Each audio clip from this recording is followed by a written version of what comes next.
وترك المجال لاشعال نار فتنه في مصر، لا يعلم الله مداها هتنتهي ازاي.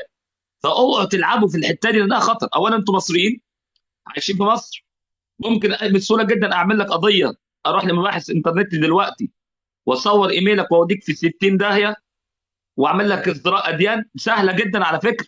يعني لسه عامل بس طلع واحد سب النبي محمد مصري في مصر، مش انا ممكن اخد ايميلك؟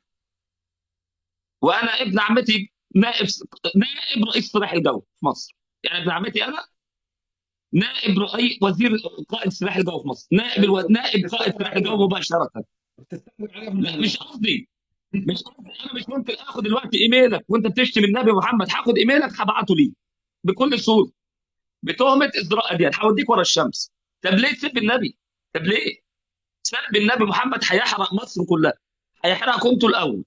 صدقني انا بقى انا خليني قاعد اقول في لك، انا مكان. اقول لك انا ليش بحبه كثير لايمن جوده.